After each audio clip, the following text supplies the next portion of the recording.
All right, cool. What's up, Jared Punch? What's up, Bud? How you guys doing today? Of course, pushing the magical stream. Short stream or new fairy tale. No, chapter's on Tuesday. The chapter comes out on Tuesday. It's always on Tuesdays because it's Wednesdays for Japan, every other Wednesday. But it comes out for them at like midnight, which is kind of strange, but it's because of the digital release setup that they have. So whenever like it hits day of, like they put it out. So for us, or I mean, I guess it would really depend on where you're at. For me, it's like just pretty early Tuesday morning. I end up seeing, the chapters come out and, get everything set up for whatever's coming out that day. I don't expect this next chapter to be fully set on Slain Suzaku. I could be wrong. I'm hoping it just has part of it. Like, I'm hoping it at least just opens up with, like, a couple scenes of whatever Celine is going to do. And then, cuts to the other characters and seeing what's going on with, like, their fights and, like, that setup between, their rematches. Let's see, nice Toriko background. Yes, I was trying to think of what I wanted to do for this week, and I decided to put a Toriko up there, because I was pushing a little bit of Toriko agenda recently, so I wanted to have it up there. Toriko's good stuff, man. I definitely think people need to get back to it, because it's one of those. I feel like a lot of people tried the anime, and the anime isn't nearly as hype as the manga. They censor too much stuff. It's got a good soundtrack. Like both of the openings are really good, and there are some scenes that like they do really well for the anime, but outside of that, I'm not a huge fan of the animation adaptation of Toriko. Fire Force chapters are crazy. Yeah, dude, Arthur and him are going pretty wild. And, like, now they're going to be fighting in freaking space. I can't wait to see how this goes. Like, I am pretty hyped for the next couple Fire Force chapters, which is funny. Because, like, everything outside of what's going on right now with Arthur and Dragon, I'm still interested to see. But I'm not nearly as eager to see what goes down between any other characters. Not in a bad way, but it's like, I can wait for those. I really want to see more of how this fight progresses between Arthur and Dragon, because this is really sick. I've enjoyed Fire Force, but like Fire Force, like a lot of the fights they're not crazy, they're still good. But like the other one was Shinra versus Burns. It was just like way longer than I would have expected that it was going to be, and that's the same way that this final match between Arthur and Dragon is, and it's pretty sick. 7 Seeds? I don't really know what that is, Skinny Fanboy. As far as I know, I've never heard of that. I might have, but it's definitely not something that I would have checked out. Just based on the fact that I have no recollection of what it is. It could be something I've just kind of like bruised past. You're saying Julius was slower than Light. Julius outright stated that Patria's light speed was faster than him, which doesn't line up with his whole movement speed being too fast for Julius to catch. Julius had the ability of matching some of his spells, but clearly it's not like he was actually faster than Patria. Patria, though, was based off of a technique of movement speed and, some of his attacks being light speed. But they weren't as casual, whereas, like, everything about Julius's would be the same. Like, Julius's attack speed, his reaction speed. I know he has precognition on top of that. But for the most part, everything that goes into his stats is going to scale to himself. Whereas Patri, I don't think Patri was nearly as fast, like, in his reaction speed as, like, like, some of his attack speeds and his travel speed with that one technique. And it was definitely a technique because Raya copied it. And we know Raya can copy spells. He's not copying stats. Mashle Leaks got hyped. Oh, don't give me any spoilers. I am not looking at any Mashle spoilers for this week, because I know after the last one, things are about to start amping up, and I want these next couple chapters to be completely blind. What's going on there, Gene? How are you doing today, man? Well, luckily we got Gene in here to keep the peace. Get some Nalu fan art. I don't know about getting ship fan art for like the stream background. There was one that I found that was really good, and I might maybe at some point, this is I really like the art. Let's see. I'm doing mighty fine. I'm glad. Fire Force power scaling has got crazy. Yeah, the thing though is this is like their biggest people, so I really wish that it was still going. I know this is like it is going, but I mean like this is near the end areas of Fire Force, and from what I read, Okubo is going to retire after this, so he's not going to really do anything after Fire Force, and it's unfortunate because I really like his art style. I like his ideas. I like his characters and his works. not Fire Force. Soul Eater did go for a long time. Like Soul Eater went for like 10, 12 years, because it was like 100 something chapters, I think, but it was a monthly, so that's like 10 plus years. No notification from YouTube. Yeah, YouTube can be a real cock.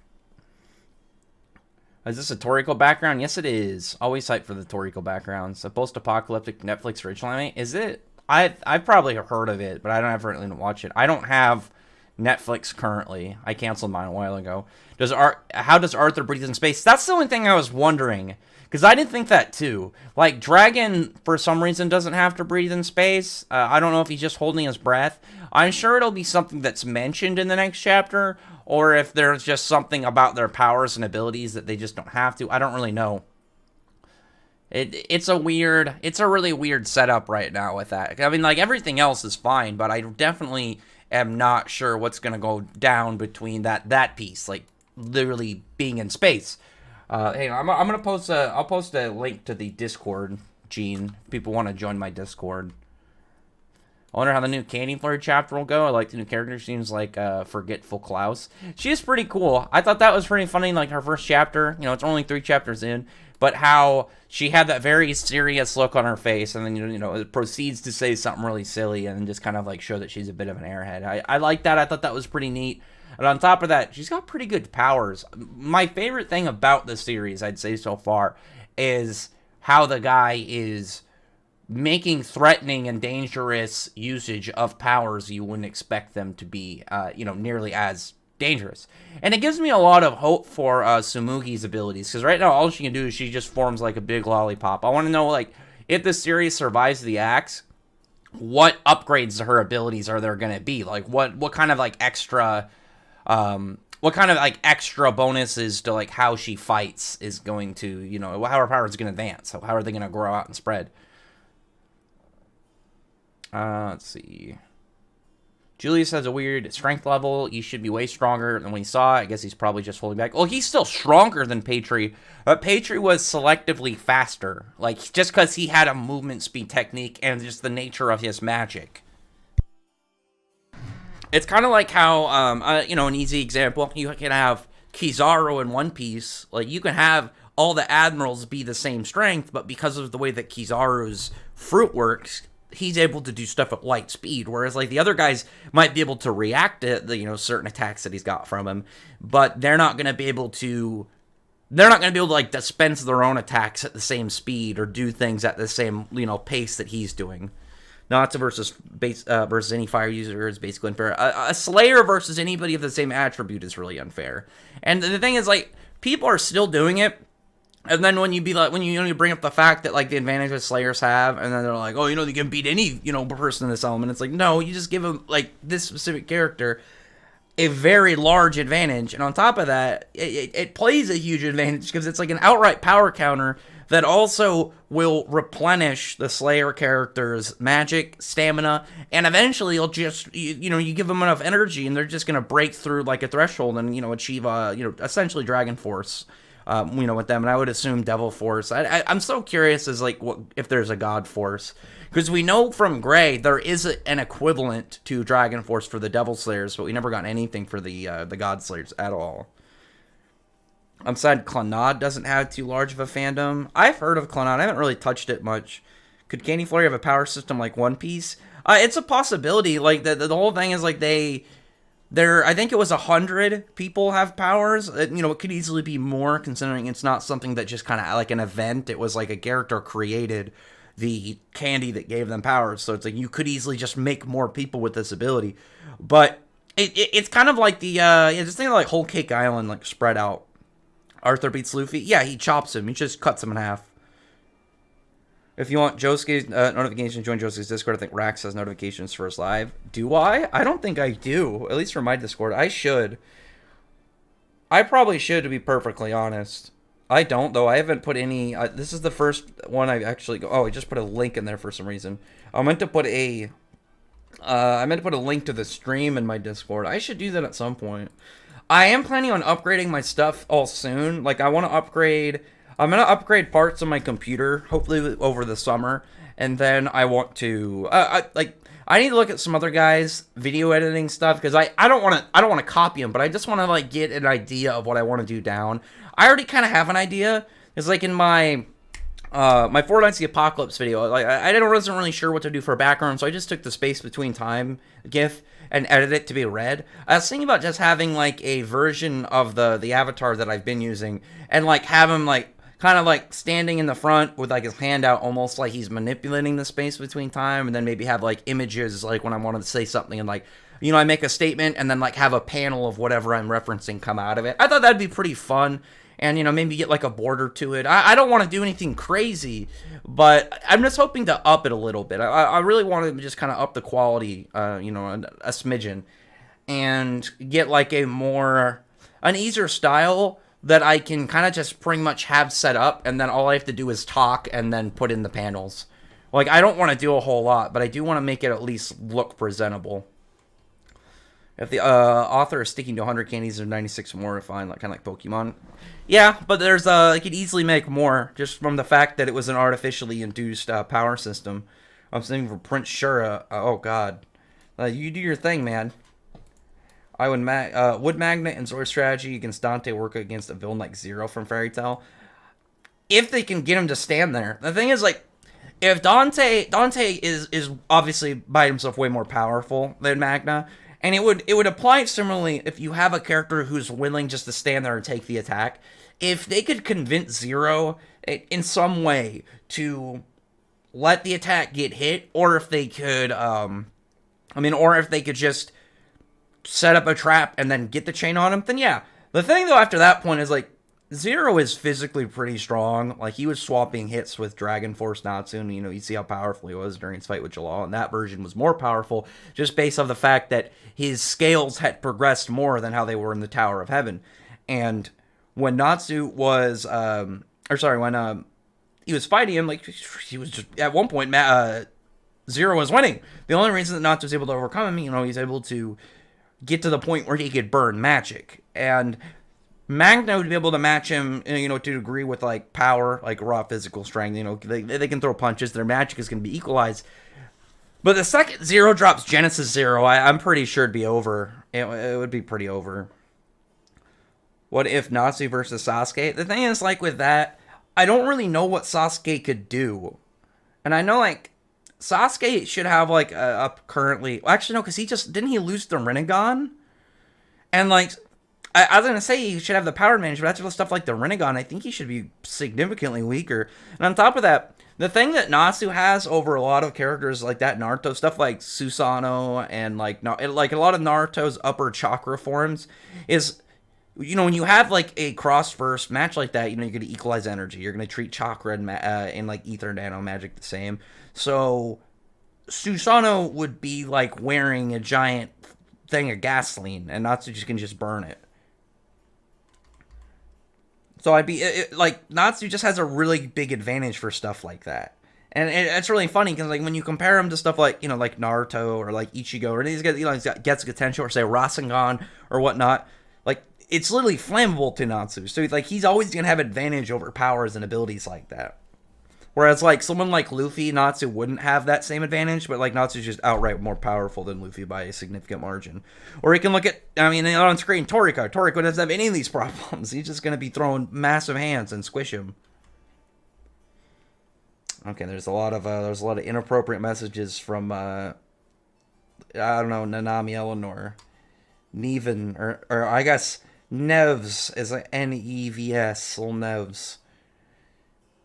Oh, you know, my type of woman, I like crazy chicks, but I know they're not good for me. I mean, a Discord, YouTube auto notification thing for streams. I'll have to ask Josuke how he does that, because I have no idea. I'm sure it's just a bot add-on. I think, sure, wait, what about Gary and Ash? Wait, what? I don't know, I missed it, what that was referring to. I think, sure, maybe deep down have some respect for Ziggy. I don't think it really matters. Shura is absolutely irredeemable. I don't think at any point we can get him being a guy to save. And on top of that, I wouldn't really like to. Because when you have a bad guy like that, you know, you want to work into a redemption story, you have to have stuff going into it with the a way to do it. Like with Jalal, we knew from his backstory, at the time of, we didn't know it was Elentir, but influenced by Zareth. It was like, brainwashing and manipulation and stuff. So it was like, okay. Whereas Shura was just killing people for fun. He was just murdering people for fun. Like, when we got introduced to him, the first thing he did was murder those women, and treat them like literal objects. Not like he's just some disrespectful dude, who's, it's not like he's just some disrespectful dude who's like, whatever, who cares about him. It's like, no, he literally, it's like, I can get more. It's not a big deal. It's like, man, you're definitely not a nice person whatsoever. Like, there's nothing in there that can really work for him. Prime Sasuke? I mean, if you're gonna go Prime Sasuke, go the strongest Natsu. Go the Aetherius Dragon Force one that he fought against Merciful, but he's clapping. He's blitzing and then murdering him. He has hacks, he's got the speed, he's got the raw power. Like, the multiplier that was set up with that form, the fact that he was able to defeat Merciful in a couple attacks when Alderaan, his strongest base attack against Alderaan did 1/100th millionth of damage, means that Natsu in that form has to be at least double-digit millions of times stronger, which is ridiculous. Absolutely ridiculous. What's Rinnegan? It's like I'm trying to remember exactly what Rinnegan does, but it's pretty. I just think of it as just like a strong OP power-up. Gege used to kill Nobara and Maki in like 20. There's no way Maki would be dead. That would suck if she died from that, man. Like, no, with Kugisaki, it'd be like, okay, yeah, the way that it had a lot of build-up and stuff that was important to events in the story, Maki's would feel almost insignificant. Which Yu-Gi-Oh generation would you want to go from the original newest? Oh, easily GX. Like, original is my favorite series, but my favorite point in any of the Yu-Gi-Oh worlds that I would be in would be GX. Cool it would be? It's like going up, you're, like high school essentially. Instead of going to high school, you go to a dual academy where it's like, those years, all your problems you're settling through card games. And then, you don't even have to really do a whole lot. You get a job just being good at card games. You essentially become a celebrity. Like, do you remember how big the D's freaking yacht was? It was absurd. He had like a cruise ship that he was just kind of like sailing around going to tournaments for. And when he dueled that one guy, I can't remember what the bad guys, or not bad guy. I guess he wasn't evil. I think he was a criminal from Russia. But the guy he dueled it's like a chunk of the way into season 2 of GX. The guy that's like hadn't dueled in like years, so he was just living off of profit and like whatever his sum of money is from card games. And I always thought that was really funny because it was like he was the #1 duelist in the world, and it's like, yeah, I was always willing to bet, and it's definitely like obvious that it's like people like Kaiba and Yugi were not dueling at the time. They were doing whatever crazy worldly events they were up to, because it's like none of that either of those dudes' strategies would come close to like a serious Yugi or Kaiba. Both of them would clap the shit out of that dude. Let's see. Oh, you're still on the recovery arc? That's okay. You're just finishing a video? Well, I hope it comes out nice and clean. Let me see. Bard Gear did say Acnologia was afraid of END. I know, like, Acnologia seemed to kind of, like, be against that, but the thing is, like, he showed up for it. So, I think that he knew that END was a threat. I don't think he was afraid of him. Like, he would, see END and start shivering. I think he would just know that he is a potential threat to him. The thing is, like, we haven't even had the full description really of what END's, like, power is. Like, what exactly he does. But we have seen at least 2 different scenes consistently where Mercifobia had, like, his powers pretty much erased. And that's the weirder one because, like, he's a dragon and he was stuck in his human body. And dragons can use magic, but they're not dependent on magic. It's like a secondary thing for them. It's like the Aetherius, they have curses and use curse power, but they can also use magic. But they don't need magic. You erase their magic, they're fine. When Face 1 up, the dragons were fine. The only one that wasn't was Acnologia, because Acnologia is, at its core, still a wizard, still relying on magic. Also, he's a magic dragon, if you, like, on top of being a wizard, so it's like an extra layer to it. Shinra gonna be planetary soon? I mean, there's a high possibility of that, to be perfectly honest. Yeah, GX would be the funnest timeline to live in. Mersobi's at 50%. Great Chapter said it was half power. At the point where Ignia showed up, he wasn't fighting at half power. When Natsu got the power up from Ignia, they even said his breath was a serious one. And you can look at his roar at the point where he wasn't fighting seriously. He just opens his mouth, breath attack. When he was against the Ethereal Dragon Force Natsu, he literally is a charged up. You see him like in his stomach swelling up all that water, and they even say that it's a serious attack. Like, it would be silly if he never fought seriously and got clapped against a guy that he clearly saw as a threat. That wouldn't make sense. You need to go read the chapter, if anything. I'm still pulling that Shura and Shiki versus Ziggy. I don't know. I mean, I could see it, though. It'd be really cool. But, I mean, at that point, it would be kind of more like... It would essentially be Natsu and Gagio versus Laxus. But I don't see either. Even combined, I don't see them really putting up anything against Ziggy. Because the difference between, like, Natsu and Gagio versus Laxus is Laxus was strong, but he wasn't top dog. Like, when you look at it. As far as we know, the only character that should be above Ziggy would be Mother, and I don't really see Ziggy and Shiki really do anything. It would just be a team up for them to lose, and I don't really want that. I'd rather Shura be Shiki's main opponent this arc, so either we could get the maximum level of content for Shura, and so he actually goes out like a competent like main bad guy. Otherwise, like, he has to be a longer lasting opponent, which I don't really know. I could see it as making sense, but we'll see on that matter. I'm not 100% sure on it, at least currently. Renegon energy absorption is infinite. It doesn't matter how much energy Natsu can produce. I mean, it doesn't matter if he can burn the effect. And on top of that, like, he can. It's not like Jutsu's automatically rendered irrelevant the second that, you know, you go against a Rinnegan. Otherwise, like, he would have beaten people like Momoshiki with no problem, when we know that's not the case. Both the moral villains live for 400 years. Who do you think killed more people, Zeref or Salem? Depends on whether or not you want to count all of their influences, because the thing is, like, both of them had a lot going on with exactly like where their powers and abilities and everything kind of really stretched out, and where their influence kind of extended towards. Zeref's, I'd say, is I think way more active in like where his people were, because the thing is with Zeref is when you look at Urza's backstory, that was only a little bit before like the start of the series. That was only a couple of years. No, not start of the series, but relatively in terms of the time span. Because with, you know, when you look at the large span of, like, where Zeref started, and then you see a handful of years before, you know, when we started the series with Natsu and Lucy and stuff, Zeref's cult followers are still active. You see where Jalal is still active, Avatar is still active. You have Tartarus, who were, you know, doing everything in, you know, in the name of Zeref. So, I personally would guess Zeref.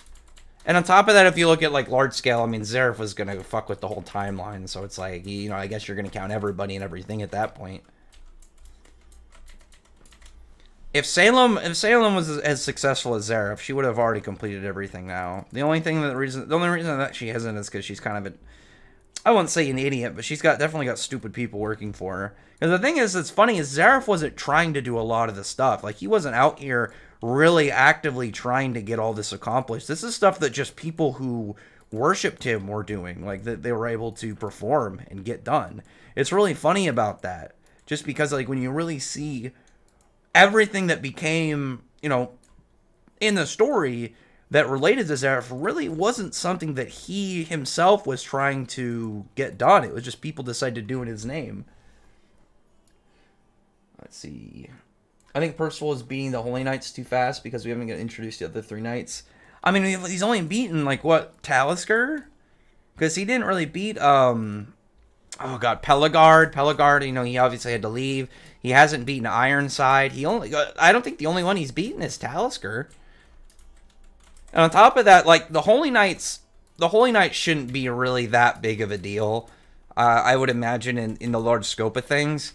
Because we're going to eventually get to bigger opponents. We're going to get to people like, you know, I would assume that can fight with Meliodas, Bond, frickin' King, Diane, And Percival and the Four Knights of the Apocalypse, like the other three, they should easily be stronger than all of them by the end of the series. So there's way more room to really progress. Whereas like when we looked at Seven Deadly Sins, Meliodas and them really by the end of it were the peak, and then we looked at where Arthur was. They should be above them. Like we know that they're going to be way more powerful than Meliodas.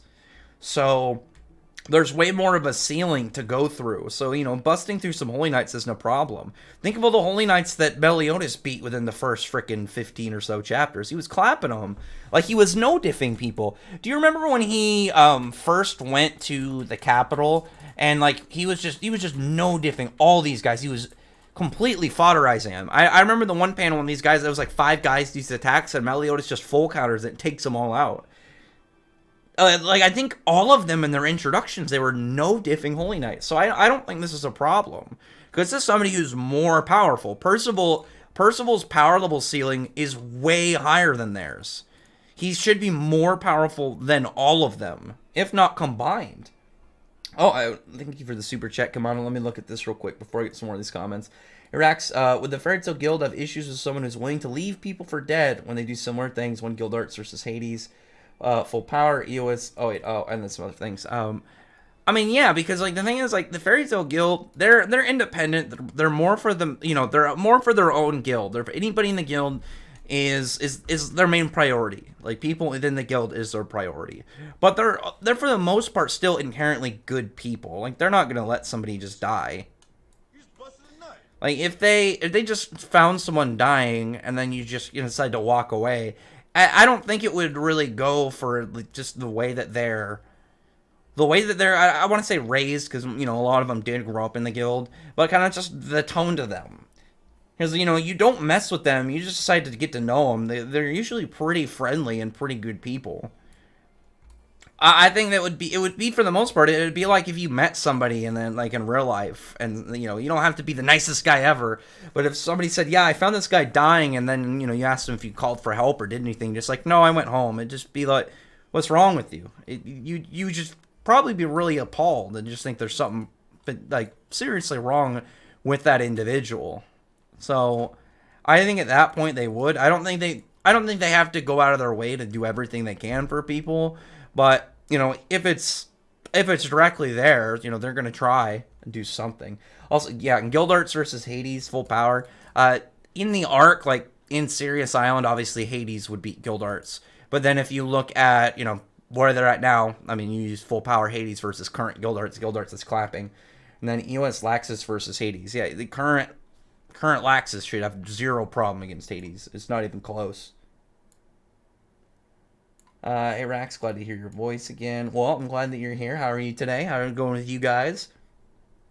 I'm going to try and catch up the comments. I'm going to do my best not to get behind on the comments today. I did good about the last, like, 2 streams. Oh, wait, let's see.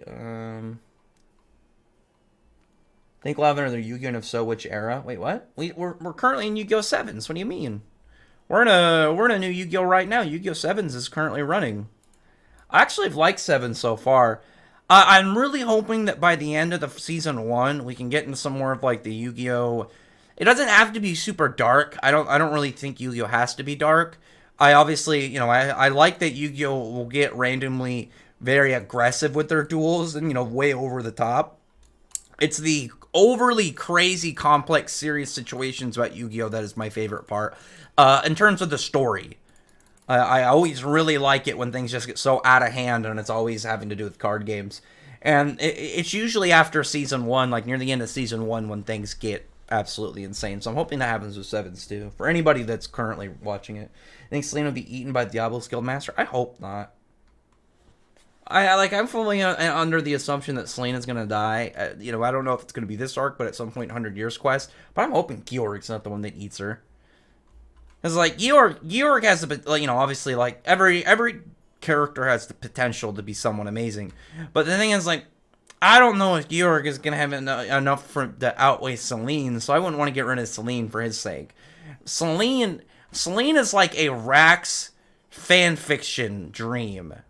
She's like every checkbox that I would have loved. Like, if you had ran a survey amongst the fandom and asked for just, like, traits to have, like, what would be a perfect character to add, Selene would be one of them for me. If, if not, like, she'd probably be, like, if I said, a top male and a top female character, she would be, like, exactly how I would describe a female character that would be, like, my ideal addition to the series. So I'm really hoping that Selene doesn't die off for his sake. Yuki wasn't dueling in GX, yes. His deck wasn't going to the museum. But he still could duel, and he was out doing stuff. Just because there was a part where he had his duel, his deck on tour, which he didn't even have the God cards with him, doesn't mean that he didn't have his deck. He ran into Jaden in episode 1. And we know from when Jaden ran into Solomon Moto in season 2, which is after that event, he said that he was off doing stuff. He said he was off trying to, go on some crazy world-saving quest and adventure. Man, you gotta pay attention to these series. Sometimes I wonder if you know what you're talking about. We see Donnie's other companions again. I don't know. The thing is, like, they were introduced and treated like that they weren't really that important. Like, the one dude was kind of more goofy. The one chick had a fun... she had the fan service part and then some pretty funny parts. But Donnie's the only one that stuck around. And there's no real reason to see them again. Well, no, we'll probably see them again, in the totality of the story. But I don't really know if they're going to be important, and I don't really see them amounting to really anything beyond just like, hey, we showed up again on page. Imagine Selene her magic removed and sent to Edelus. I don't want that to happen though, and I don't mean that from just for the part of getting rid of Selene. I don't think we need to have Edelus get their magic back. The thing is, they've had no magic for 9+ years. They've learned how to make it work. They've gotten past everything, and they've learned to live again without magic. It's not vital or necessary for them to enjoy life, to keep existing. That was part of the whole thing with the Ursa Scarlet telling Nightwalker about them fighting without magic and how they can survive without magic. Just to give up magic again, it would just, I don't know. I don't really like the idea of it. Like, if there were to get magic again, it would have to, in my opinion, it would have to be so minuscule that it's only doing, like, small conveniences' sake, and just enough that they would be able to go to Edelus. Like, if you wanted to have them go visit the people at Edelus, they could, and not get stuck there. That's about where I would hope the pinnacle of giving magic back to Edelus would equal out to. I really don't want them just to get it back and be, either stronger than ever, or just have it back to normal. It would feel weird. It would be like giving Makarov, like, the full usage of his legs back and stuff, and it'd be like, okay, what's the point of that? Why do it? He doesn't need it. He's his character's past that point. We don't really require it. Wait, what? Natsu, episode 1 Natsu does not clap up to Alabaster, come on. I don't even believe that. Actually, Vegeta turned good and killed people for fun. Vegeta's is another one I don't agree with, though. I think Dragon Ball brushes over stuff with Vegeta very too casually. Like, think of what happened in the Majin Buu saga when he had the whole Majin mark, and he blew up a bunch of people in the crowd for chuckles. And, like, that's never really addressed. Like, that's not really seen as, like, Vegeta, you just murdered a bunch of civilians just 'cause. I don't agree with, like, that aspect about Vegeta either. But I don't really think it'd be a really good idea to have Shura become nice guy now. Like, it would just kind of feel dumb. And not dumb in, like, it doesn't make sense thing. It would be more of a, like, what's the point of turning him into, like, a good guy? Like, what about the people that he just pointlessly murdered? And the difference also with Dragon Ball is, like, those people came back to life anyway. All these people that Vegeta's killed, they're still alive. They just get wished back. Death in Dragon Ball is more of an inconvenience than anything else. Oh, and also I didn't know if I said it. Thank you for the $20 super chat, Kenmono. Always appreciated, man. Does Fairy Tail have the best shonen female characters? I personally think they do. I know there's usually a good couple female characters, throughout other series. And Shonen Jump is more of, like, I think where the large scale kind of lack of good female characters have been. Like, they still have some good ones, but there's a large drought in a lot of, especially like the big three, Dragon Ball and stuff. Yu-Gi-Oh! As much as I love Yu-Gi-Oh! Yu-Gi-Oh! Doesn't have a lot of great female characters. Like, they've got some good ones, but when you have people like Taya, who just doesn't really do anything, and she's really annoying. I did like her in Dark Side of Dimensions a lot more, but she was really annoying in the main series.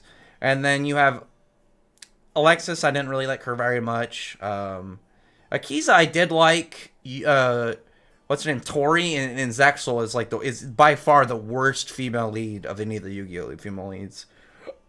I like Suzu though. I thought she was good. Anyway, let's see. If you could add one arc to Original Fairy Tail, what would it be about? Let me think. So I'm trying to think of just like maybe the context of an arc of what I could really do. I kind of want like another war with another guild, or honestly, have the war with Raventail. That was an arc. Like, I'll never understand what Mishima's plan was with Raventail, and why he decided to scrap it entirely. Like, he didn't like. Raventail really, like, just amounted to, like, a really cool, like, it was a really good moment for Laxus in the fight during the Grand Magic Games. Really good for Laxus's character. But, like, a character that should have been big, and a guild that should have been, like, a primary antagonist, not a primary antagonist, but, like, a focused antagonist group at some point, amounting almost entirely, to really just entirely outside of Flare, to a good moment for Laxus was weird. It was super weird when you think about it. Because, that was Laxus's dad. He had, knowledge of Fairy Heart, Luminous-Noir. They were prepping up for a war with Fairy Tail for years. Like, they even went through the whole setup of, like, they were a dark guild that became a legal guild. There was a lot of stuff that you would have assumed they were going to be a bigger characters. So I think that's the easiest one, actually, for me. Because not only is it, like, something that existed in the series, it's something that I really wish we got information on and we got more of a look into. Sure, Shiki, let's be friends. Shiki the fuck. I hope Shiki just like at the next chapter says, no, I do not want to be friends with you. Granted, Shiki doesn't know about how shitty of a guy Shura is, but I still don't think you should trust him. Do you think Shura has another ability besides his main Ether Gear ability? I think that would actually be really cool, because we haven't seen anybody with 2 Ether Gears yet. And I think it would be neat if he had a second Ether Gear. Or maybe if he just used some other type of equipment. Like, what was it? There was the Night Gear, but those were more like mechs. Maybe if they introduced something, like if there was some other form of like new weaponry that would go into it. Oh, thank you for another $20 super chat, Kimano. Also, you should read Jujika no Rokunin. Oh yeah, I looked at it. I am planning on reading it. It's on my list. I'm probably gonna start it within the next 2 to 3 weeks. I want to get caught up on Oh, I gotta wait for the audio to go by. I want to get caught up on Kinmeno Jihen. I can't remember how it's pronounced, but I want to get caught up on that. I'm like 15 chapters behind being caught up, and then I am gonna probably read that sometime in June though. So somebody brought it up to me the other day, and I was like, I don't really know what that is, and I just saw the cover, and I remembered it was you recommended it to me, so I'm still gonna check it out, but it probably won't be for a little bit. I should have more free time soon. But it's going to be a couple weeks. I'm just really busy right now. I haven't read a lot of new manga lately, but there is stuff that I want to read. Because there was another one that was on my list. It was like, what is it? Ogre Blood or Oni Blood? I read like the first chapter, but I never really got past that. Not in a negative way. I just forgot about it because I think there was only one chapter at the time. And then the one by the Chainsaw Man assistant, Dadandon or whatever, I want to read that too. So, those are currently 4 that I have lined up that I do want to read. But I've just been a little busy lately. But don't worry, I am going to read it. It looks interesting. And, it's got like a psychological drama and horror aspect to it. So I will definitely check that out. Let's see. Let me get some of the chat. I don't think I'm that far behind. And I have an arc where Natsu and Happy have their own missions for 600 episodes and several chapters. That would be fun. Just like some extra content. But I would really love to have a Raventail battle arc.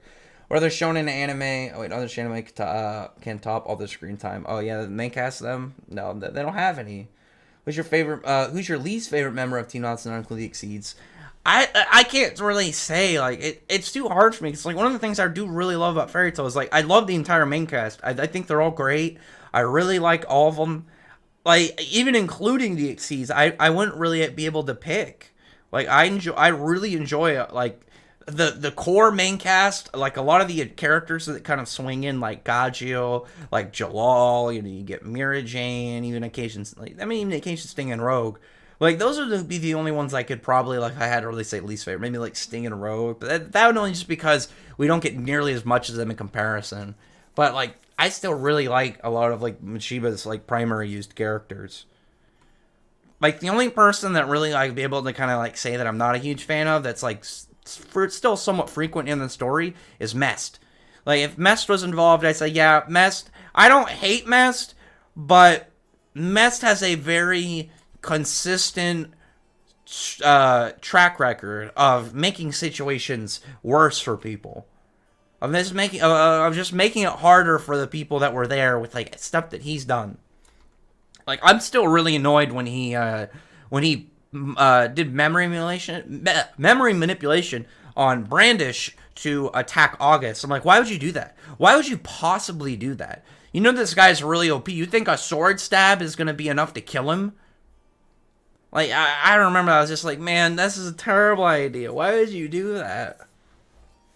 Because all you do is piss him off. Since she's compatible with Ether Geary's in Paradise, doesn't mean the rest of the say Interstellar were selected by the government. I would assume so.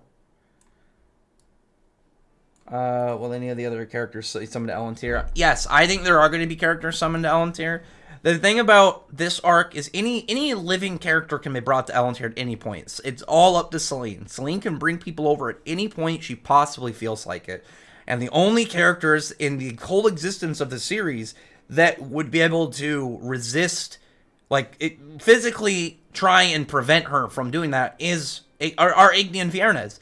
Everybody else is not strong enough. Like, if she showed up and, you know, like, again, like, went after Jalal, Laxus, something like that, any of the remaining Spriggan, they can't stop her. She's too powerful for them. She would say, oh, I'm taking you to Elentir. They wouldn't understand what's going on. They would try to do something, and they would fail. How many chapters do you think the Selene arc will be? I'm hoping that Elentir will be, like, another 30-plus chapters, man. I'm hoping this is going to be the longest to-date arc. And, like, you know, I obviously really like Selene. I'm hoping she makes it out of this arc, to be perfectly honest. I don't know, though. Because if she survives, like, what would be Mishiba's plan with her? Man, I don't know. I'm worried about that one. Kath Palug over Percival. I mean, currently, there's no way that, like, end of series Percival is going to be weaker than Kath. The thing is, the 4 Knights of the Apocalypse together should be more powerful than peak Arthur. And the version of Arthur that beat Kath was barely an Arthur that barely had a grasp on the Chaos power. This is 16 years later Arthur, who has Kama existing in a pocket dimension. I think it's Igni being summoned just so Selene can show him her full strength in a fight. Show him her full fight with Natsu. I mean, if he gets involved, it wouldn't surprise me. I don't really know exactly, like, how he would handle or react to Selene trying to do anything like that. Do you think Percival will be stronger than the Demon King? Yes, absolutely. The Demon King and the Supreme Goddess. We know that we know canonically they were not nearly as powerful as the Chaos. And the 4 of them, the 4 Knights of the Apocalypse, should be powerful enough by the end of the series, just from how it's set up, by how we know the series is established, are going to be stronger than, you know, peak Arthur. So, yes, they should be absolutely stronger. Have to try to, Tired Laxus held its own against the story of the dead Hades. What does that really equate to, though? The thing is, Hades, in that point, you could argue one was stronger because Nineheart's Historia were summoned at a certain power level. Characters who were way weaker, you look at people like Zenkro, were somehow capable of fighting current Merity. And then you have Spriggan level people weaker. So it's clear that, like, characters take up to a threshold. Like, say he puts characters at, like, a 7 out of 10. And so, like, any character that's above a 7 will just be, like, say that frickin' Bloodman was an 8. Okay, he's brought back as a story, he's a 7. Whereas, like, Zenkro is a 3, he's brought back as a 7. It's very clear from the way that it was presented that they exist at the point of his story at a selectively set power level. Oh, 1 second. I was clicking something right now. Let's see. Wise versus Mechamaru. Wait, Wise from Ruby, Mechamaru from Jujutsu Kaisen. Wait. Oh, Mechamaru, like, in his full mech, dude, he should clap. He should completely dominate the hell out of them. He should destroy them. Penny, for Wise, I don't know if he could take Penny. I don't think he can take Penny just based off of some of Penny's feats. Tonkachi or Toriko. I mean, like, I didn't unfortunately get that much of Tonkachi, so I'm gonna have to pick Toriko. I think I would have, if like you had the same amount of chapters, I personally think I would have liked Tonkachi more because I really liked Tonkachi's personality at the start. He had a very strong Kid Goku vibe to him that I really liked, but unfortunately, you know, I didn't get that far with him because, you know, it was taken before its time. In fact, I found about Golden Week from Clannad doing the Fuko act. Oh man, I found about Golden Week just from years and years ago of just like knowing that it went on break. And I remember at some point somebody told me that, you know, it was Golden Week. So I was like, oh shit, this had to be like 2009 or something. You know, it had to be a ways back. Which Yu-Gi-Oh villain was the most evil? Probably Merrick. Actually, no, it was probably Darts. Because Darts, like, even laughed when they were, like, bringing up, like, how many people that he's, like, ruined their lives and stolen their souls. And he said millions, and he laughed about it. And he was perfectly fine with, like, everything that he got down to doing. Like, he purposely set up to destroy people's lives just so he could have them as minions. Let's see. Is this kid as sucked as a potential rival to Luffy? Yeah, it's really unfortunate, because I really liked him. How do you feel the Mission as a core family getting the cover and the I haven't seen the cover picture yet, so I'm gonna see it tomorrow. I have not seen it. I've avoided seeing it. I'm gonna see the cover for the first point tomorrow. I'm pretty hyped for the chapter. I'm expecting Taiyo to break free of this like weird mental attack that he's got going on. Oh yes, like the stream. Thank you, Gene. And just because right now we're how far are we in the stream? 47 minutes. This is a fast going stream. That's why I like some of these ones. Like, it's been 47 minutes. I haven't really done, like, I haven't done anything that makes it feel like 47 minutes. It's just been me talking. But everything right now going on with the series, I'm pretty happy. But yeah, so 48 minutes in the stream. I'd really appreciate if you thumbs up the stream, befriend the like button, subscribe if you haven't, and if you're feeling it, you know, Kanmana's usually the crazy one to do it, but if you want to throw $1 or $2 my way, I would appreciate it. They're not required, but they are very much, like I said, appreciated. So outside of that, yeah, that was my shill for the probably like an hour. I think usually every hour is like a good shill point, and then, you know, I'll go back to what I'm doing until then. Favorite GX villain? Probably Yubel. I really liked Yubel. Yubel was one of my favorite Yu-Gi-Oh! Antagonists, like, in total. I'm fine, thanks. Do you think that we might get to see Belsarion the Dragon Killer in the sequel? Maybe. Like, we never really got much emphasis on, like, who it could have been. It probably was just Acnologia.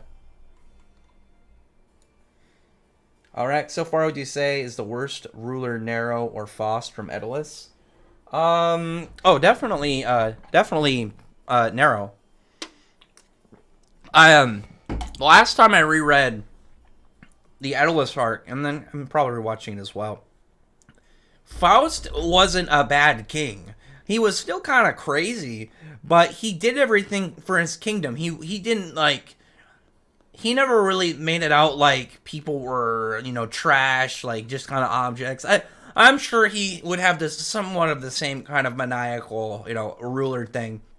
But he wanted to get the whole setup done, you know, and get everybody magic for the good of his kingdom, for the good of everybody within Edelus. So there's still a degree of insanity that, you know, that obviously is tied to it, but he was doing it for what he viewed as the good of his empire and the good of the people. Whereas, like, Nero clearly doesn't give a shit about any of the citizens within his empire. It's about the large scope of what he rules over. When I said Selena sent to Edelus, I meant as in she goes there without any magic. I don't want that at all. I do not want that at all. That is worse than giving Edelus magic back, in my opinion. I do not want that.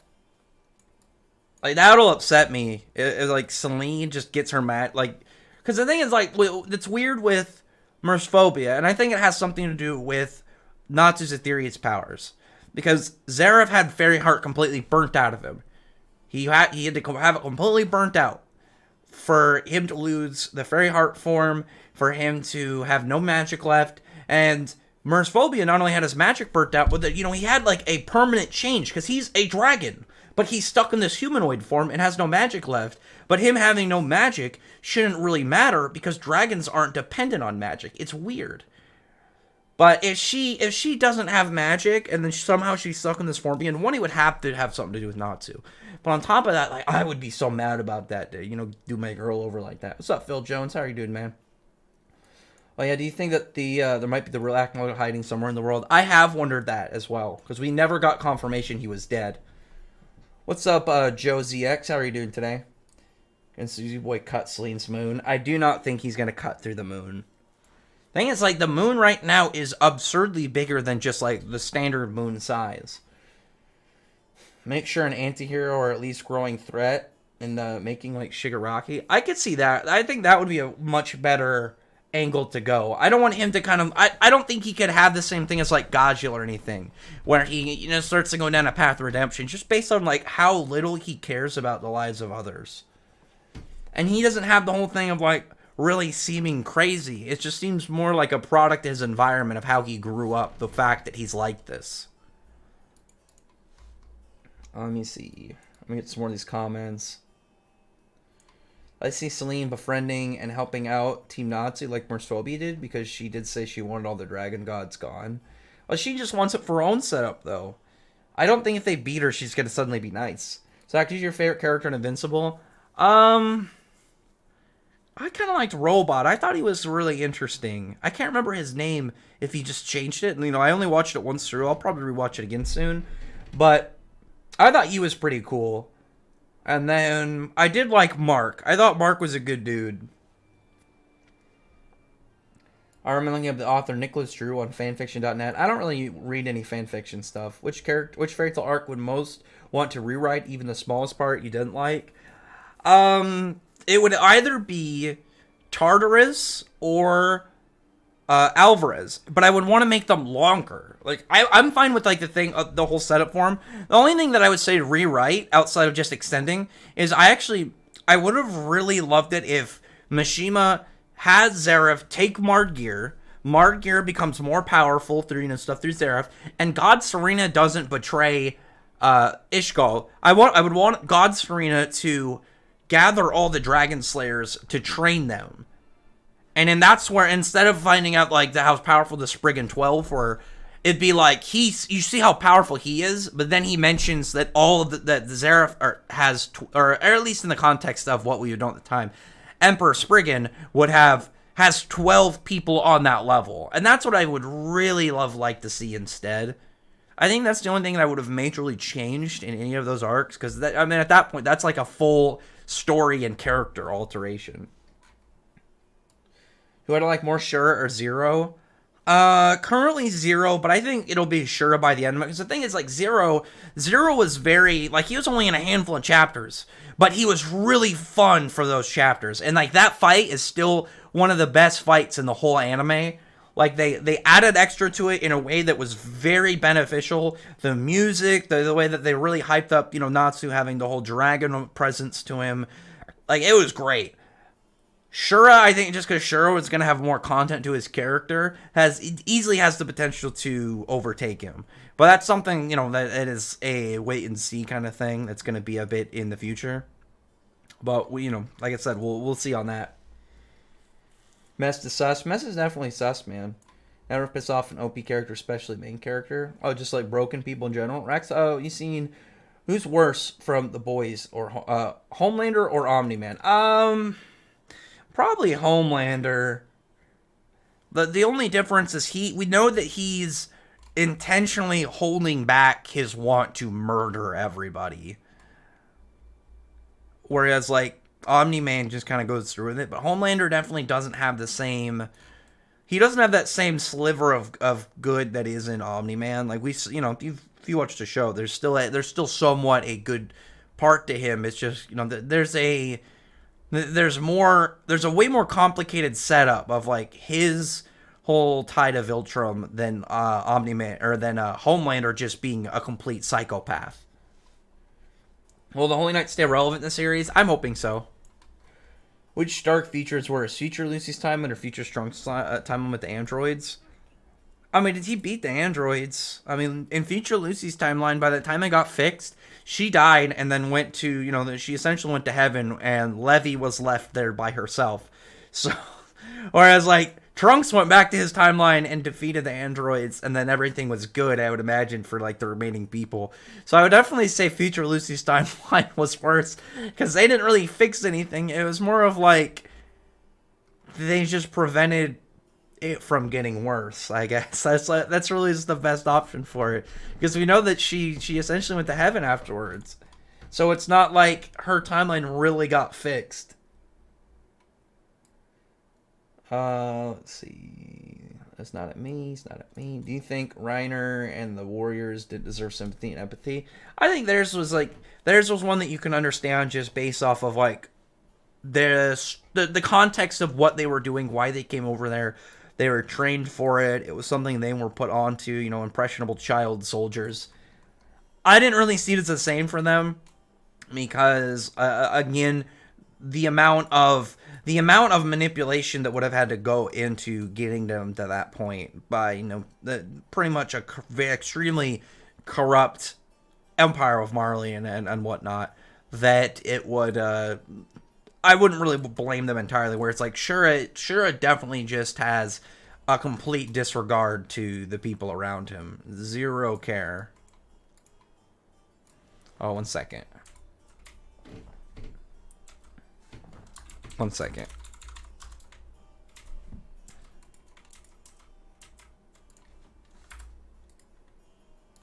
I was trying to click on somebody in the game. Do you think Ziggy will surpass Blue Note? Oh yeah, I mean, power-wise, he's already above Blue Note. He just needs that black hole.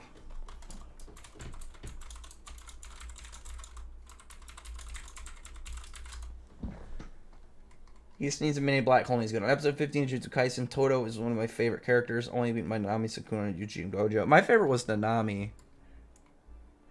Nanami was my boy. Definitely one of my favorites. Let's see. Todo beat my dear Megumi for say so women. Todo's a bad dude. Todo's just a bit wild. Do you think we'll eventually get a flashback? Dragon Gods versus Agnew? I hope so. I hope so bad. I would love to see that flashback. It would be such a hype moment for me. Like, I really want to see what it was like from one of the perspectives of Acnologia just doing his thing, of just going around in mass murder of the, of the other dragons. I need that. I need that to happen.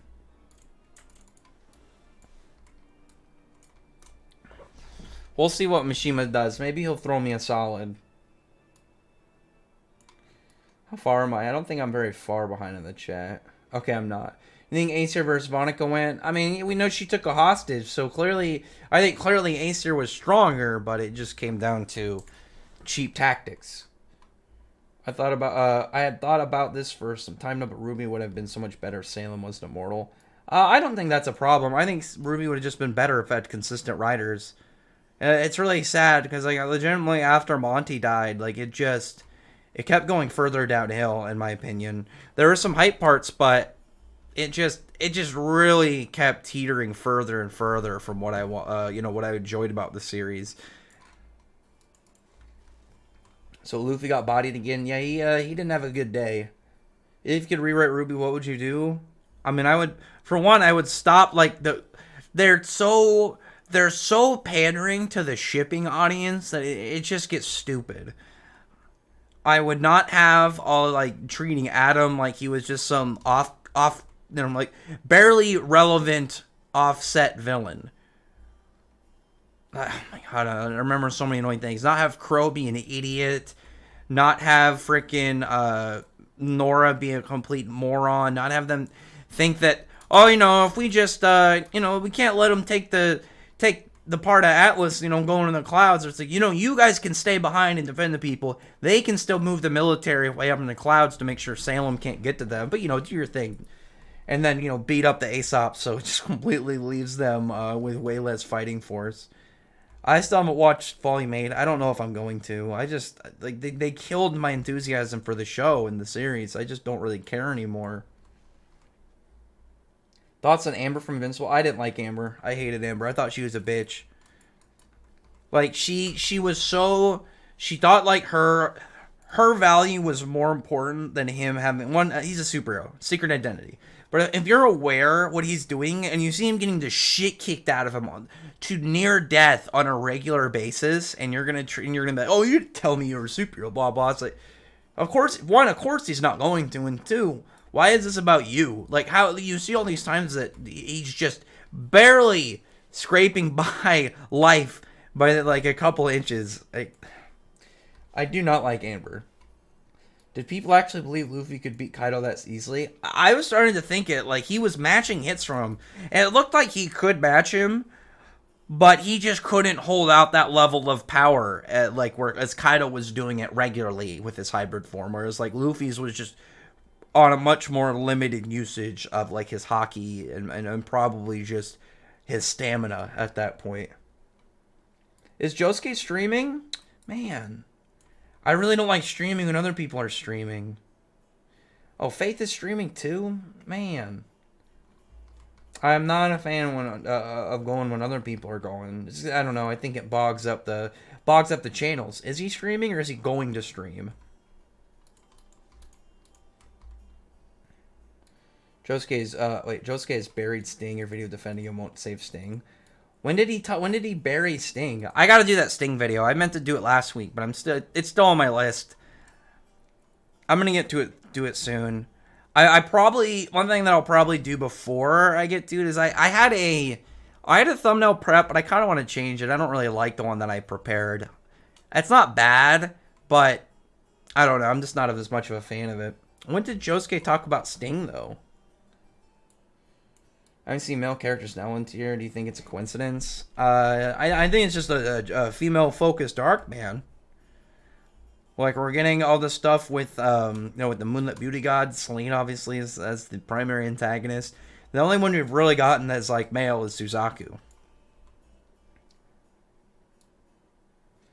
Saddest death in Jujutsu Kaisen's heart. Oh, man, I can't say that. There's a guy that literally just said, hey, I'm on episode 15. I'm not going to say anything.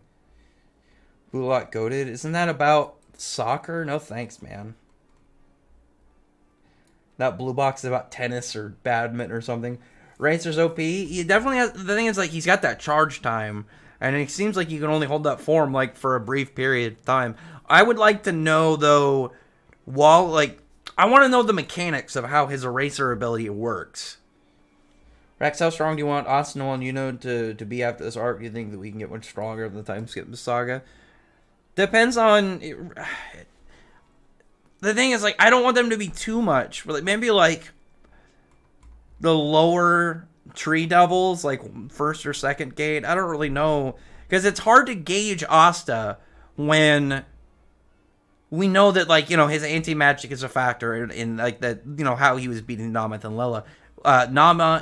Where it's like, we know Lilith, at least Fuse Lilith was faster than he was. So we know that, like, Asta in reality, outside, like, probably raw stat-wise, isn't as much as that version of Lilith, but it's just, the anti-magic advantage made it so he can beat her. How many characters is he showing up to Oasis besides Ziggy? I'm hoping not too many, because I really want to keep a lot of focus on Shura. Like, legitimately, I'm hoping we get a lot of focus on Shura. And if we're not focusing on Shura, I want to get some Narrow focus. Like, we've barely gotten anything on Narrow. Can Eraser Chronophage? No, there's no possible way that he would. There's no way. Didn't you already make a Sting video? I'm going to do it. Well, I did one on Sting Surrender. Eventually, I want to do an updated one. Maybe just go into it a little bit more. But it was It was a much older style. When I get my newer style set up, I'm gonna do an updated like Sting, talk about like Sting Strider. But I'm gonna do a Sting specifically a character video, like one's just specifically on his character and like explaining aspects about him. Thanks for actually saved me. Saved you on what? You still watch Ruby over Korra? Wait, you still watch Ruby over Korra? If I had to pick between rewatching Ruby and rewatching Korra, I'd probably pick Ruby. Maybe. Yeah, because like the thing is like, outside of a few parts, like Ruby doesn't upset me nearly as much as Korra, and like I'm still mad how much they shafted Mako in that last in that whole last book. Like they screwed him over so bad. Like he was like a secondary character to like a comedic side character, and I hated that. Bothered me so much. Gotcha, Ultimate just passed mad. I don't know about that, man. If you're right about that, though, you're going to have a lot of room to talk shit. Rax versus Cop and Dolphin. I'm not reading that Cop and Dolphin, man.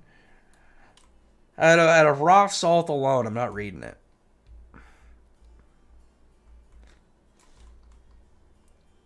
Let's see. You thought this was a normal question, but it was me, Dio. What was the otherwise question? Which Jalal bodies the main girl the hardest? Sieg versus Ellie, Jalal versus Lucy, or Justice versus Becky? I mean Sieg versus Ellie, because Ellie has like Ethereon and like I mean, right now it would be Justice versus Rebecca, just because we know the power gap and stuff. But I'm guessing end of series it'll be Sieg versus Ellie, because like Ellie has Ethereon. But we know that she's not a fighter. She has a very powerful ability, obviously, like pretty much the most powerful in the series. But she can't really fight. She can just pretty much shoot powerful energy beam. That's like the extent of her capabilities. You prefer Yozakura over Jujutsu Kaisen? That's understandable. I would really it should come down to probably preferences. When do you think of Kaido's hybrid form? I think it's mid. I am not a fan. I think it looks cool with the tail. I liked it a lot less until I saw like there was like that part a couple chapters ago when he was like attacking Luffy and he jumped over him and he like brought his tail down to like smash into him. I think he looks cooler with the tail, but I'm not a fan of how the scales go over the top part of his face, but not his mouth at all. I think it looks weird that way, because it looks almost like he's wearing a mask. I'm not a fan of that one. And like it would be like if Rob Lucci only had the cat part as like his top half. The only time I've been somewhat okay with that, like not even really, but just partially a little bit more than Kaido, was Tosin's Resurrection. When he dropped that, and he's got the whole big cricket hollow set up, and he's got the big spooky head, but he's got part of his mouth. That's closer, but I just think it looks silly on Kaido. It looks a little weird. Sinbad, like a god, gravity. I don't know what you're talking about. Oh, you're talking about just like Sinbad in general. Sukuna's better friend to Megumi than Yuji is. I mean, yeah, he likes him. We know that he likes Megumi though. Rax, who do you think was Fairy Tail's leader on day 5 of the Grand Magic Games? Laxus or Urza? I mean, it was definitely Laxus. I mean, let's be real, it was Laxus. I don't really think that Urza would want to like if it came down to it, I think Urza would legitimately say for it to be Laxus as well, because we know how Urza is. But also, I mean, come on. Like, she was fully aware that Laxus was way more powerful than she was. And why would you want the 5.1 to go on anybody but your strongest? Because keep in mind, it at that point, it's not just like a team leader thing. It's like, who do you want to get defeated the least from a strategical standpoint? You give it to frickin' you give it to Laxus. Because otherwise, if you compared it to, like, Sabretooth, if you were going to give it to Sabretooth, from a standpoint of who I would want to have it not power level-wise, I would have given it to Rufus. Because Rufus, having, like, the whole memory people memorize, and he's good at keeping distance, copying people's abilities and whatnot. I don't think, oh, from a strategic standpoint, give it to him. But from a realistic standpoint of like who do you think will be defeated last? Yeah, give it to the strongest person. Cotton Dolphin with no thanks, man. I definitely do not agree with that. Plus, get the. I don't really agree with the LonelyCon stuff, my guy. I think we'll get the darkest timeline Shiki again. I hope not. I don't want to see that one again. Well, oh, do you mean the one where from Rebecca's dream? I'm kind of that. I hope so. I thought you meant like seeing the dark failed timeline, so like Shiki's dead or something. Kind of looks like he has some kind of disease. He looks weird. I think legitimately it's the fact that Oda didn't do anything with the lower portion of his mouth. It looks really strange. It looks super strange that way. Tabata better not bring Dante back. No, dude, the thing about Dante, the way that Dante has been established, he has to get in like a spot where he gets like essentially like down bad. They get him serious. And when he does that, that's what gets him into like a point where he starts getting wild and starts really putting in the effort. So Dante right now, you have to have stuff like Jack starting to get the press on him, Magna getting a freaking trap in on him. Stuff like that is what we know gets Dante serious. Like, Vonnegut just outright needs a good fight. That's what riles her up. Xenon seems to have this thing about building up somebody's, like, despair and having, like, that darkest moment that when he's going to crush them. Whereas Dante's is, like, when he can just have this emotional setup between them. And I think what's going on with Magna, he's going to have, another, like, all these emotions kind of thing. And it's going to get him riled up enough that he's going to want to keep going.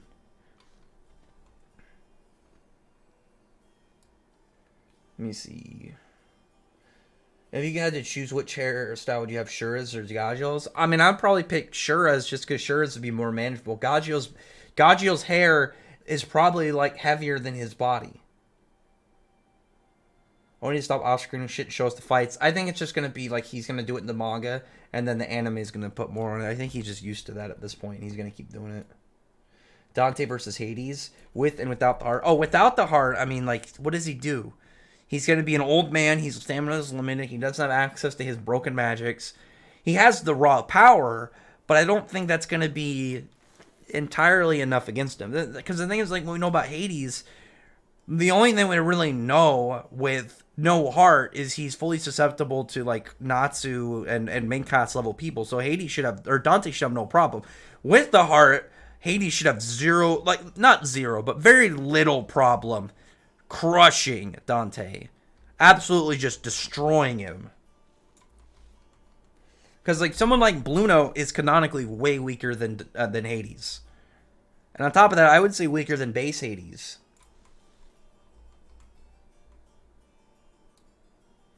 Let's see. I don't know anything about Feathering. I know she is, but I don't know anything about her. What is that, Umi Neko or whatever? I never touched it. Yonko more like disappointment in that shell. No, I mean, Shanks is cool. Whitebeard's cool. Blackbeard to a degree is cool. Blackbeard does a little bit. Like, he's got parts where he's, not looking as good. But, I mean, that was against... I mean, he wasn't a Yonko at the time, messing with Whitebeard. Was he a Yonko at the time? Yeah, wasn't he? Yeah, he left. Oh, no, it was afterwards, because he was one of the warlords between that, and then he became one of the Yonko. Right? I don't know enough about One Piece to say for sure if I'm right on that one, but I'm pretty sure. I just need Lady Vonica and Xenon survive. Screw that bum Dante. Dante's cool, man. I just need Dante to stop fucking around. Dante's problem, like, Dante has a classic case of recklessness by being a high-level regeneration person. If he wasn't reckless about it, he would have immediately just beated Jack. He would have just crushed Jack before anything really happened. He would have crushed. He would have crushed Magna without Magna getting the chance to put in his chains in. But it's because he's reckless and he looks down on the people weaker than him too much, and it gets him into bad positions. And I'm hoping Tabata has him develop off of that. That's what I've been hoping is going to be the case to them, but I've been waiting on that. Asa versus Tower of Heaven Jalal. I mean, he should be faster than Jalal at that point. Tower of Heaven Jalal is like, that was before, like, say, like, when you look at, like, some of the, like, light speed stuff with, like, Sting and Rogue, and, you know, and Natsu dodging the roar from point blank. That was before, like, a lot of the crazy power leveling crazes. Like, the most he has is Grand Chariot.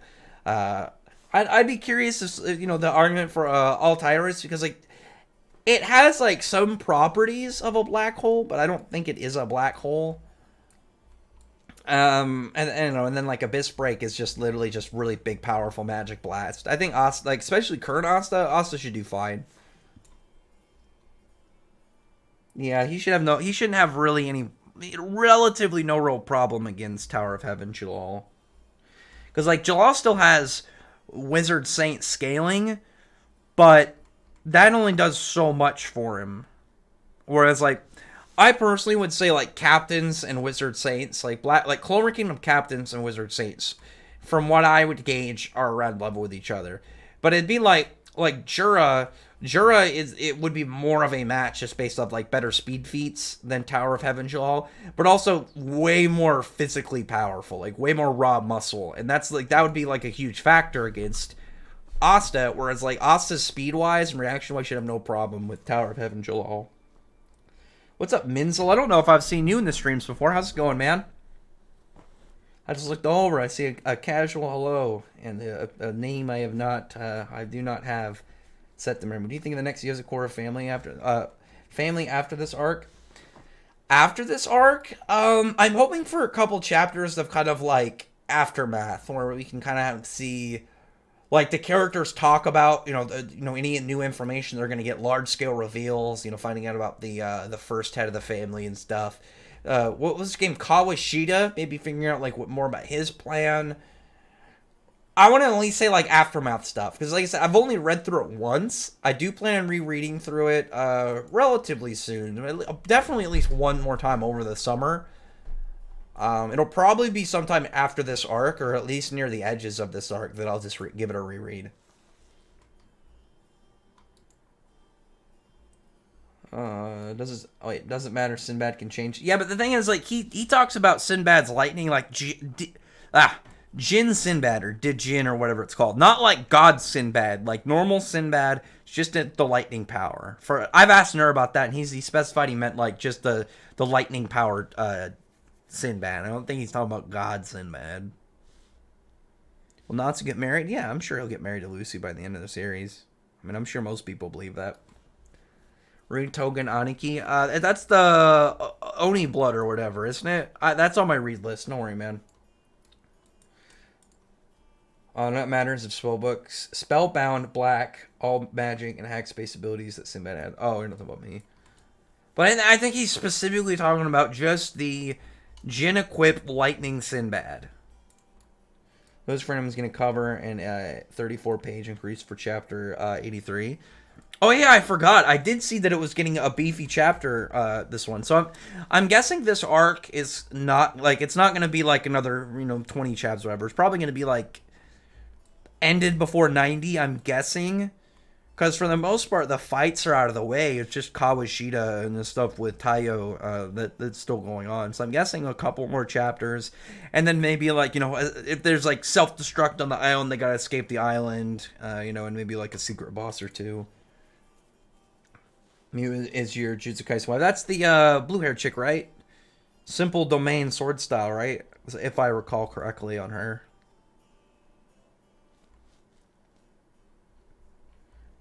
I'm pretty sure that's her. I like her. I always thought she was an interesting character, but she's one of those ones where it's like a side character you wish so bad would just get more screen time, but unfortunately doesn't get a lot of screen time. Maybe Akutami will give her some more stuff, considering that she has gained a level of popularity in the from the anime.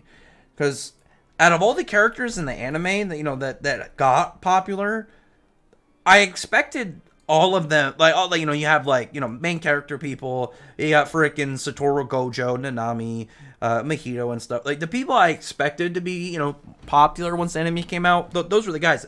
I didn't expect Miwa to get as popular as she is. I think a factor of it It's like she does look legitimately way better in the anime. I think out of all of the manga characters and how they look in the anime art style, I think she looks the best.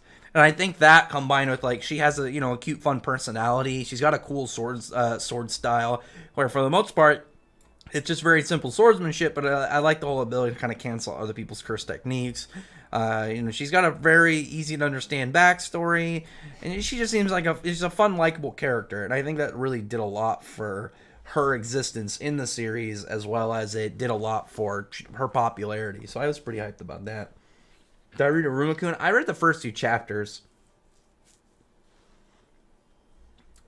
Doryu from Rave said he surpassed King Railroad since he used to be equal to Bree. I personally always thought that was a bit cappish. Like, I legitimately do. Because, like, the thing is, like, maybe King at the time that they fought, I do not think that he beat, like, full power King, especially that upgraded version. But, like, when we saw the two Gales clash, they, like, what they were doing, I do not think that that Doryu can match that. I don't think Doryu would be able to beat Gale Glory. I do not think that. I've never thought that at any point. It's one of those statements that it's always just like, again, like I don't say cap a whole lot, but it's like that actually I would say would be cap for Rave Master. If not the only one that I can think of off the top of my head that I've always really had like a strong, consistent standing in when it came to that series. Because usually in Rave Master it usually had like some pretty fair and consistent, hypes and power levels and stuff. There was nothing that kind of outlandish when it came to certain characters. Like anytime that there was some like crazy, plot power, or not plot power up, but kind of like story belt reason as to why a character gets stronger. Like what, I can't remember the one kid's name. Like when he used that one technique that aged him and it made him really powerful in the process. I don't like saying plot reasons because people always associate that more with the negative side, where it's like you can have aspects of a story play into a character's favor, and it could, like, you could say that's sort of by plot, but it's people have termed that into a negative setup. It's kind of like how Elfman was able to beat Bacchus in the Grand Magic Games. Elfman was able to, like, just based off of like Elfman and Bacchus's personalities, he was able to get Bacchus to play into his whole like, see which one of them is gonna break first thing.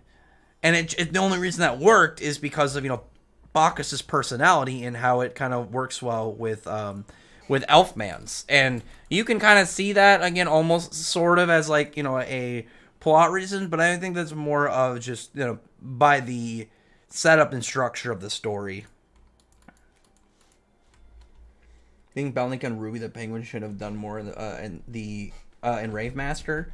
Ruby did a good amount. Like, for a goofy side character, he did a good amount. Belnica I could have seen doing a little bit more. Ruby, I always thought did like a good amount for his character. I always thought that he had a good amount of presence. He had a pretty good couple moments. Like the main thing with him was the fight with Doryu, because we know that Doryu killed his dad. So like him having a important role in that fight, I always thought was a really good scene for Rave Master and for him in Rave Master. I liked his power too, like messing with people's attributes. I thought that was pretty cool because it wasn't anything crazy, but it did give him a neat power that was definitely beneficial, and at the same time it brought up the whole attribute system that was never huge in the series, but it did play somewhat of a little factor in that. Well, for being the only few who wasn't out for Unit's blood. You mean Gumi's blood? Wait, Yuji's blood, and was nicer than all the other girls. Yeah, she was a nice character. You got any anime tats? That's a secret from me. But yes. I won't go too much into detail. I can't give away many identifiable markings about me. I gotta keep my I like to keep my whole, oh God, I used to know the word. How did I not know the word? Anonymity. That's part of the fun on the internet. But I'm like, luckily I use anonymity in a fun way. I'm not like one of those crazy people. I'm not like some radical psychos like using internet secrecy to build up some angry tirade. I was gonna think Natsu and Urza are unconscious. It gives room for Lucy Gray and wanting to fight plus Suzaku and Celine. I mean, yeah. I mean, obviously, like, I'm gonna. It gives them time to have their own spots. I mean, Urza. I don't think Urza would have been able to do a whole lot anyway, because just we already know that she used up a fair amount of magic during the whole fight with Yoko. So the other people who should be relatively still fresh and ready to keep fighting. It's, it gives them more of an option. And in all honesty, Mishima could have just set something up to take them out of the fight. Otherwise, if you wanted, like, maybe Urza has a different opponent or something. Has there been any leaks for Chapter 10? No, there's no leaks. It releases digitally off of their app, so it doesn't get leaks. Like, it doesn't get released in the magazine, so it doesn't have any of the early, the early stuff that it used to have. It's all digital. Who are the most child-minded out of the main cast? I mean, Natsu's still pulling pranks on people, like drawing them on their sleep, and drawing on them while they're asleep.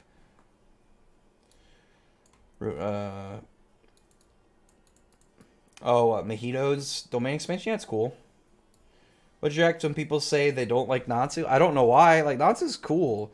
I always really liked him. He's got a fun personality. He's got really cool magic. He's a very likable guy. And it's really weird when people always bring up, like, they don't like his drive to protect his friends and stuff. It's one of those things I never got of people saying that about Ichigo. It's like, wouldn't you want to, keep your friends from getting murdered, or at the very least the shit kicked out of them? Protect your own kind of thing.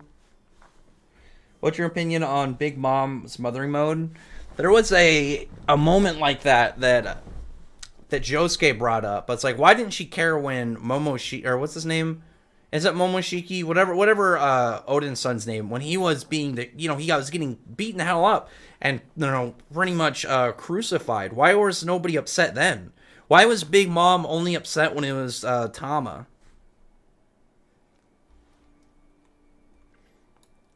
What rank were in the Navy? I was only E3.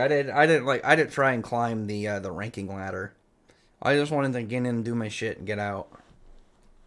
UG versus Magna. I mean, Magna, I don't really know if Magna's chain is really going to do much. I feel like that would be an advantage for Yuji unless they kind of gotten into Sukuna. But at the same time, I think just by the way that we saw with Mahito, if he gets the soul chain on Yuji and Sukuna just decides to go at him like he did with Mahito, then he's probably just going to show up and kill, and just kill him. He's gonna just pop up and he's gonna murder Magna. Xenon has a better villain, cooler trails than Dante. I mean, Dante, I prefer Dante's personality. I like his design more, and I think he's got more potential. The thing is, like, Xenon's cool. Dante's just been having some down bad spots because, again, it's because of his personality. And his classical case of too recklessness with regeneration, he got set up with some hacks. What do you think is the strongest, Sinbad or Dark Schneider? Isn't Dark Schneider like multiversal?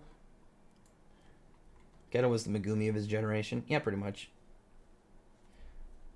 Who's the best villain at Rave Master? My favorite Rave Master villain is Doryu. I thought Doryu had simple goals. He had a pretty not super complicated, but pretty complicated in darker backstory with obviously the whole unfortunate racial issues between the humans and the what were they called? Just I can't remember what the overall species. I know Makai was what they were called. Was the place they were from, but I can't remember what they're called. Is Beastmen or Monstermen or something.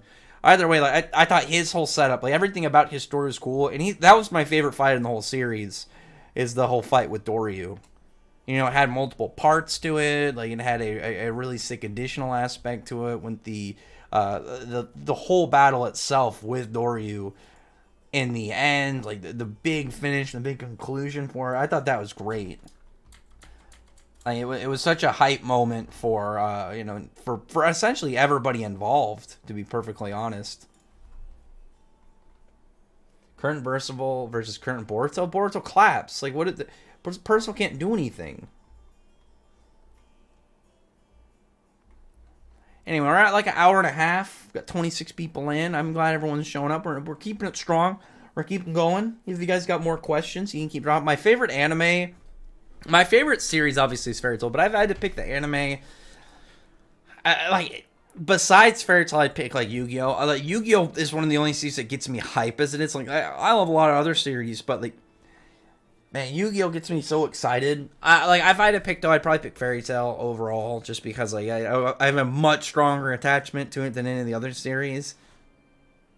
Imagine being canceled with Hop and Dolphin. Hop and Dolphin sold less. It's less interesting. It's less creative. It's just another gag series. Like, there's too many gag series in the manga. Quit bugging me about it. I'm gonna actually, you know what? Time out for you, man. Raxer Friend Housing. What's up, Tusk, man? Got back from a friend's 20th birthday. Well, happy birthday to your friend, man. Freaking Nevs is in timeout. He's been misbehaving. That keeps antagonizing me. I'm legitimately still upset about Build King's cancellation. I like that series. I thought it was legitimately good. I like the main cast. I really enjoyed the world setup and the power system. Unfortunately, Shonen Jump decided to cut me out of my prime and take it down. It would cut my prime state of happiness that I was in. He got timed out. He's in trouble. He's in trouble. No one talked to him. You let him sit in the corner. He can come back. He got timed out. I wish Gene did it. It would have been funnier if Gene did it, but I had to do it. Celine versus Kaguya? Oh, Kaguya gets her ass kicked. Kaguya can't fight for shit. Celine is going to slap that bitch around or something fierce. Nashville's good mindset dialogue, some shots. I mean, sometimes, but it's like that's because they're being comedic. It intentionally has funnier parts on purpose. Who's more badass, Urza or Laxus? Personally, I'd probably pick Urza. Urza has more badass dialogue. I mean, Laxus, just from a standpoint of this being this like probably like 6'5" freaking jacked lightning dragon slayer. But Urza has so many really badass lines and scenes. And, but that just comes from, like, one, her having way more content in the series. If Laxus had as much content, I'm sure it would be, probably towards Laxus. Because Laxus is, like, when he's on screen, he's always being a badass. Whereas, like, you don't get nearly as much of that Laxus on screen as Urza on screen. I'd probably pick more of Urza just because, like, there's more of it with Urza. And it's way more frequent with Urza on top of it being more. What is Build King power leveling? Wait, what? Do you mean like power system? They had this power system called Vigor, and it was like there were different colors that did different things, and there were like rare Vigors that like added like an extra toss up to it. Like each one, like there were the base kind of types of Vigor, and then like say you had like one guy had Rainbow Vigor, so it was like multiple different colors in one. And the way that their power system worked is you can use the opposing type of Vigor, and it would weaken somebody's, like, it'd be like their version of Mana Skin. It was just called Homeostasis. And Rainbow Vigor just broke through Homeostasis because it was multiple elements all hitting at once. Or multiple colors of Vigor all hitting at once. So it was like you can have multiple colors, but then it's like you have this essentially one that is going to bypass their abilities. Their whole defensive set of abilities. Think of it like if you had somebody who had a power that it's like, your mana skin is irrelevant if you get hit like this. If you get hit by this special type of mana, your mana skin just kind of gets rendered null out. How strong do you think Gildarts would be if he didn't lose his body parts to Acnologia? I mean, Gildarts right now is in his prime. This Gildarts is stronger by far than the Gildarts that went against Acnologia. As far as we know, Gildarts didn't get weaker when he lost the limbs. He just was weaker when he was recovering, and he got out of shape because, he was recovering from those serious wounds. Outside of that, like, he still was he was still really powerful. It's just one of those things, like, it's not like, I'm trying to think of a character that inherently got weaker after losing a limb. Like, they outright got weaker. Like, power level-wise got lowered. Like when Grimjow lost a limb. When Grimjow lost a limb, he canonically got weaker. It wasn't just the amount of, like, say you lose a limb, you have one less limb to fight with. he legitimately got less powerful after having his arm cut off. Which Naruto movie then did you like more, Animus or Dist? Oh, I mean Animus by far. That's not even remotely close. Dist was okay. Like I liked him, but he wasn't hype. He was cool, but he wasn't like a hype bad guy like Dist was, or like where Animus was. I mean, plus Animus was a dragon. That's not really fair. Not a very fair comparison.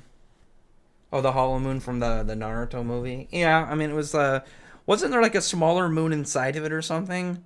I don't remember. It's been a long time since I watched that Naruto movie.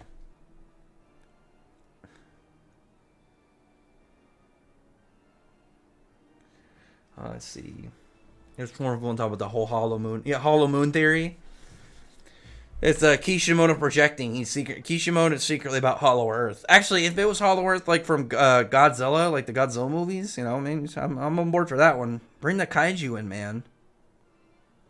I'm 100% for the kaiju life. Like the second the King of the Monsters, when they like the whole eco-terrorist plan, like they wanted to pretty much resurrect all of the kaiju to just, you know, live in just a post kaiju world where they're just running around doing their thing, doing whatever they feel like. That's the one that I would kind of actually want to live in, like where there's just kaiju going around, like just causing ruckus. Do you watch Castlevania? I haven't watched the new season. Isn't it the last season though? Did anyone hear about Fairy Tail ranking at 5 out of the top 5 anime grossing anime lists in Japan from April 2020 to March 2021? Is that true? Where did you hear that from? I mean, I'll Google it. Let's see. Top grossing. Let's see. Top grossing anime. Oh my god, how am I misspelling right now?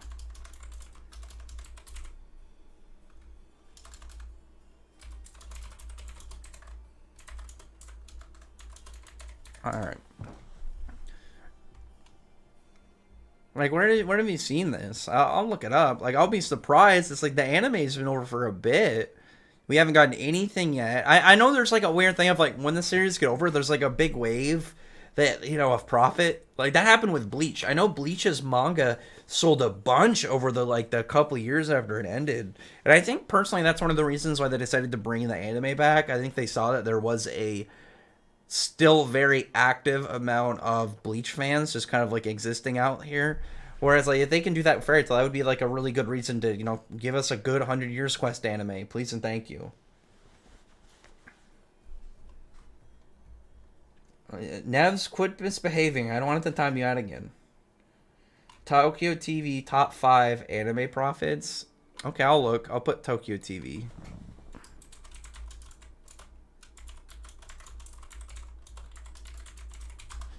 Are they Tokyo TV? I don't think so. I remember it being it was what, like Boruto, not Boruto, like yeah, but like Boruto, Naruto, freaking Dragon Ball. Like I don't, was it Fairy Tail on there? I haven't heard anything about that. That'd be cool if so.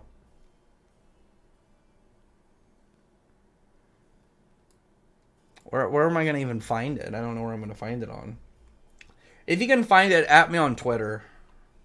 Rocks, what theories do you have for the future mission Gozucore family? I don't have any predictions right now outside of like getting like a good aftermath kind of setup after this arc and seeing like exactly just like I just want to see like the characters go into you know what exactly their plans are following this. How are they going to react to, you know, all the information that we've gotten from the start of this arc?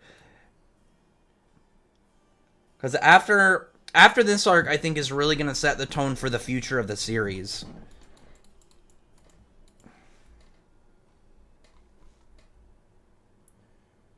Organic Dinosaur? I've never heard of that person. Let me go to them on Twitter. Organic Dinosaur. I have no idea. Tweets are protected. Damn it. I have no idea then. If you can find it and send me a link, I would, you know, I'd really appreciate it. Your question of Ultimate? Yeah, I'll scroll up. 1 second. I'm probably not going to know it. Where's Nerd's comment on Ultimate Magic? Just ask it again, Nerd. I don't know where it is. I'll keep an eye out for whatever you post it. I saw an ad. I think Fairy Tail was 5th highest profit margin. Black Clover's 4th, I think. Really? Can you at me on Twitter? Like, I legitimately want to see this if it's true. Because again, there'd be like a good likelihood of them bringing back 100 Years Quest. Well, bringing back the anime 400 Years Quest if there's still profit for it. What Super World is more dangerous? The Minstrel's World, My Hero's World, One Punch Man's World? Probably Invincibles, I would say. Just because, like, from what I would guess, like, more of the Viltrumites coming by is going to lead to a lot more murder of mass scale. And, like, they're so powerful, and there's not really anybody that's, like, I don't really know much about, like, the large-scale events, so I've not touched the comic. I've tried really hard not to look at spoilers, and I only know it from season 1, but I would imagine if there's a whole planet of these guys, there's not going to be many characters who can stand up against them. There's going to be probably a couple that can actually fight them, like a rare few versus, you know, what would be probably the average person for the Viltrum folks. At least my guess. Whereas, like, with One Punch Man, it seems like things are problematic, but they're not, like, nearly as hectic on a regular basis.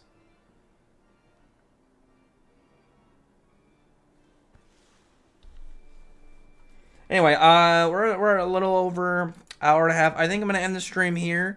Are gonna have a stream on Tuesday. It is a Fairy Tail chapter day, so stream on Tuesday. Look forward to that. We're gonna talk about the new chapter when we get there. Okay, I'll look at the post on Twitter in a second. I'm gonna stream. So ask me your ultimate magic question on Twitter. I'll respond to you. But yeah, other than that, thanks everyone for showing up. Stream on Tuesday, like I said. Read Toriko for sure. Definitely check out Toriko. It's good stuff. I didn't talk about it much during the stream, but I mean, I don't want to go too much in. I don't want to spoil anything, but it